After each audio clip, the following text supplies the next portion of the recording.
தமிழொலி நேயர்களுக்கு வணக்கம். இன்றைய காலை நேர தலைப்புச் செய்திகள்.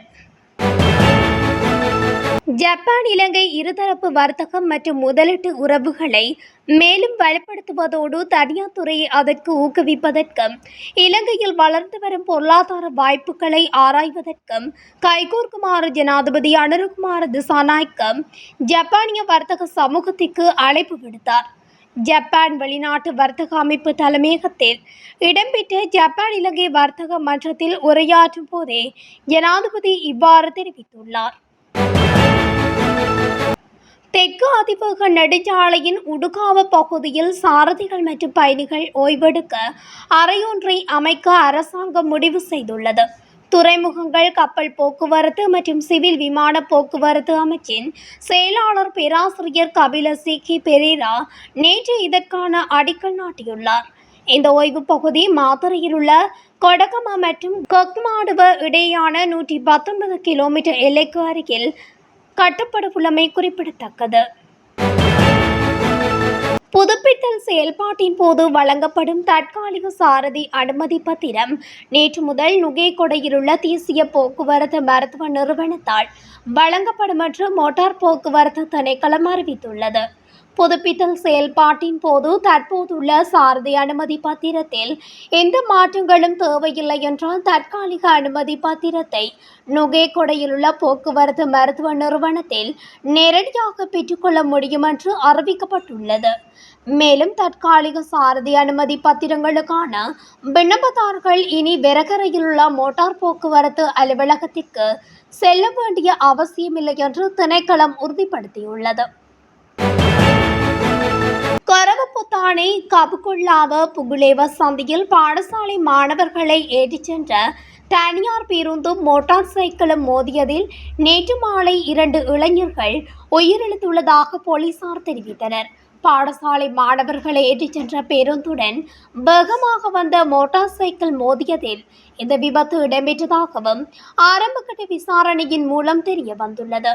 கொரவப்பொத்தானை நெலுகொள்ளாவ பகுதியைச் சேர்ந்த பார்ட்னர் சிகான் 21 வயது மற்றும் பிரவீன் காவிந்த இலங்க சிங்கம் 20 வயது ஆகிய இருவருமே விபத்தில் உயிரிழந்துள்ளனர்.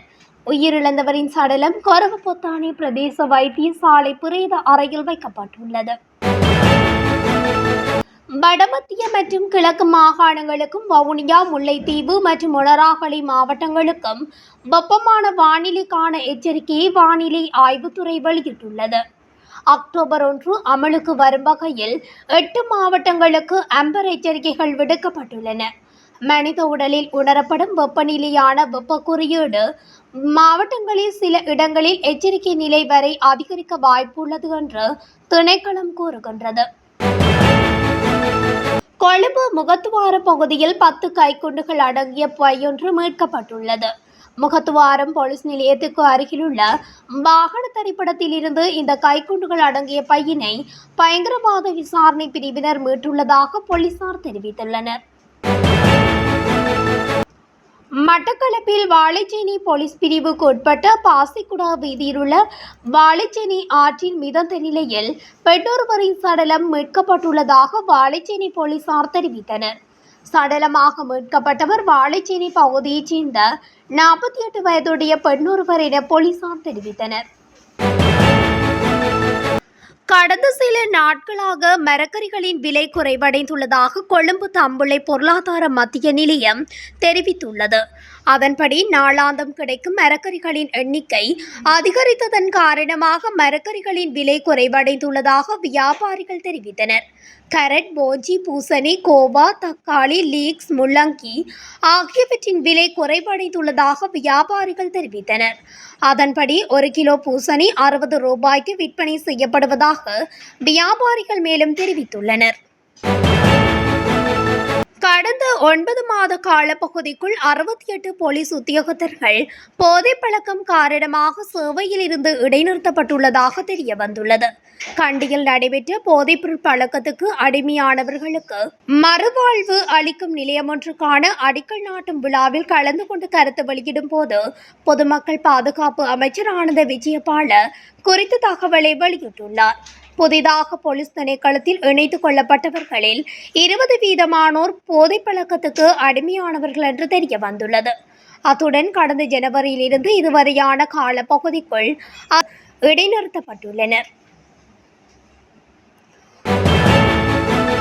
பல்கலைக்கழக ஆசிரியர்கள் சம்மேளனம் நேற்று அடையாள பணிப்புறக்கணிப்பு நடவடிக்கை ஒன்றை முன்னெடுக்கவுள்ளதாக அறிவித்துள்ளது. பல்கலைக்கழக கட்டமைப்பில் உள்ள குறைபாடுகளை நிவர்த்தி செய்ய அரசாங்கம் நடவடிக்கை எடுக்க தவறியுள்ளதாக தெரிவித்தே பணிப்புறக்கணிப்பில் ஈடுபடப் போவதாக பல்கலைக்கழக ஆசிரியர் சங்க சம்மேளனம் அறிவித்துள்ளது. அங்கு தொடர்ந்தும் கருத்து வெளியிட்ட அவர், பல்கலைக்கழகங்களில் உள்ள நெருக்கடிகளுக்கு இன்னும் தீர்வு காணப்படவில்லை. அத்துடன் தற்போது அரசு கல்வி வீழ்ச்சியடைந்து கடுமையான நெருக்கடியை எதிர்நோக்கியுள்ளது. பல்கலைக்கழக பேராசிரியர்களின் பற்றாக்குறை தற்போது கடுமையான நிலையில் காணப்படுகின்றது.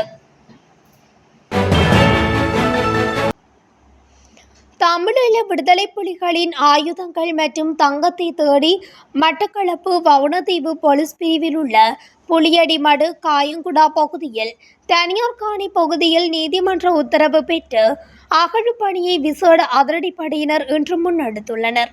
கல்லடி விசேட அதிரடிப்படையினருக்கு கிடைத்த தகவலின் பிரகாரம் கத்தங்குட்டி ஆறுமுகம் என்பவருக்கு சொந்தமான காணி பகுதியில் கடந்த காலத்தில் தமிழீழ விடுதலை புலிகளின் முகம் இருந்துள்ளமை தெரிய வந்துள்ளது. அந்த காலப்பகுதியில் நிலத்தில் ஆயுதங்கள் மற்றும் தங்கத்தை புதைத்து மறைத்து வைத்துள்ளதை அகழ்ந்தெடுப்பதற்காக விசேட அதிரடிப்படையினர் நீதிமன்ற உத்தரவு பெற்று மண்ணகழ்வும் இயந்திரமான மூலம் அகழும் நடவடிக்கை முன்னெடுத்தனர். இதன்போது வவுணதீவு போலீஸ் நிலைய பொறுப்பதிகாரி, கல்லடி விசேட அதிரடிப்படை பொறுப்பாளர், கிராம உத்தியோகத்தர், பிரதேச செயலக உத்தியோகத்தர், தொல்பொருள் திணைக்கள அதிகாரிகள் கலந்து கொண்டு அகழ்வு பணியை காலை 9 மணி தொடக்கம் பகல் 1 மணி வரை மேற்கொண்ட போதும் எதுவும் கண்டுபிடிக்கப்படவில்லை. இதையடுத்து அகழ்வு பணி நிறுத்தப்பட்டு முடிவுக்கு கொண்டு வந்து அங்கிருந்து விசேட அதிரடிப்படையினர் வெளியேறினர். இதேவேளை குறித்த பகுதி கடந்த காலத்தில் விடுதலை புலிகளின் கட்டுப்பாட்டில் இருந்து வந்துள்ளதுடன் அங்கு அந்த நேரம் புலிகளின் முகாம் அமைந்திருந்தமை குறிப்பிடத்தக்கது. சட்டவிரோதமான சீனா பட்டாஸ் மற்றும் கெக்க பட்டாஸ் உற்பத்தி, விநியோகம் மற்றும் விற்பனையை தடுக்கும் வகையில் நாடு முழுவதும் நடவடிக்கைகள் எடுக்கப்படுவதாக பாதுகாப்பு அமைச்சு அறிவித்துள்ளது. போலீசாருடன் இணைந்து மேற்கொள்ளப்படும் இந்த நடவடிக்கையின் போது விதிமுறைகளை மீறுபவர்களுக்கு கடுமையான சட்ட நடவடிக்கை எடுக்கப்படும் என பாதுகாப்பு அமைச்சு எச்சரித்துள்ளது. இந்த வகை வெடிபொருட்கள் மனிதர்களும் விலங்குகளும் பலியாகும் நிலையை ஏற்படுத்தியுள்ளதாக அமைச்சு தெரிவித்துள்ளது. சட்டவிரோத உற்பத்தியில் ஈடுபடுவோர் கண்டறியப்பட்டால் அவர்களின் உரிமங்கள் ரத்து செய்யப்படும் என்றும் சம்பந்தப்பட்ட தகவல்களை அருகிலுள்ள போலீஸ் நிலையம் அல்லது வனவிலங்கு அதிகாரிகளிடம் தெரிவிக்குமாறு பொதுமக்களிடம் கோரிக்கை விடுக்கப்பட்டுள்ளது. நாடாளுமன்ற சபாநாயகர் ஜெகத் விக்ரமரத்னவுக்கு எதிரான நம்பிக்கையில்லா பிரேரணைக்கு கையொப்பங்கள் திரட்டும் பணிகள் ஆரம்பிக்கப்பட்டுள்ளன. பாதுகாப்பு பிரதி அமைச்சருக்கு எதிராக எதிர்க்கட்சிகள் முன்வைத்திருந்த நம்பிக்கையில்லா பிரேரணை அரசியலமைப்புக்கு பொருத்தமில்லாதது என்று தெரிவித்து சபாநாயகர் ஜெகத் விக்ரமரத்ன அதனை நிராகரித்திருந்தார். எனினும் நாடாளுமன்ற செயலாளர் அலுவலகம் மற்றும் சட்டமா அதிபர் ஆகியோரின் பரிந்துரைகளை மீறிய சபாநாயகர் குறித்த நம்பிக்கையில்லா பிரேரணையை நிராகரித்துள்ளமை தற்போது தெரிய வந்துள்ளது. அதன் காரணமாக அரசியலமைப்புக்கு முரணாக செயல்பட்டார் என்ற குற்றச்சாட்டை முன்னிறுத்தி சபாநாயகருக்கு எதிரான நம்பிக்கையில்லா பிரேரணை ஒன்றை முன்வைக்க எதிர்க்கட்சிகள் தயாராகி வருகின்றது. அதற்காக நாடாளுமன்ற உறுப்பினர்களின் கையொப்பம் திரட்டும் செயற்பாடுகள் இந்த வாரம் முன்னெடுக்கப்பட உள்ளது. வடக்கு உள்ளிட்ட பல மாவட்டங்களில் அவ்வப்போது மணித்தியாலத்துக்கு 30 தொடக்கம் 40 கிலோமீட்டர் வரையான வேகத்தில் பலத்த காற்று வீசக்கூடும் என வளிமண்டலவியல் திணைக்களம் தெரிவித்துள்ளது. வளிமண்டலவியல் திணைக்களம் இதனை இன்று வெளியிட்டுள்ளது.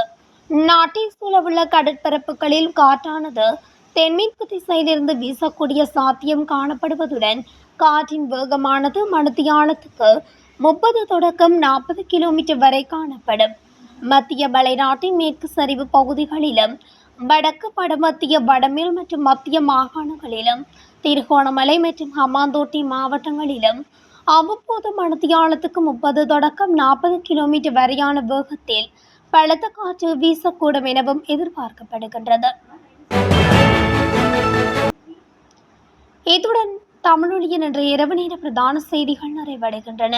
தொடர்ச்சியாக செய்திகளை அறிந்து கொள்ள தமிழொலி ஊடகத்துடன் இணைந்திருங்கள். நன்றி, வணக்கம்.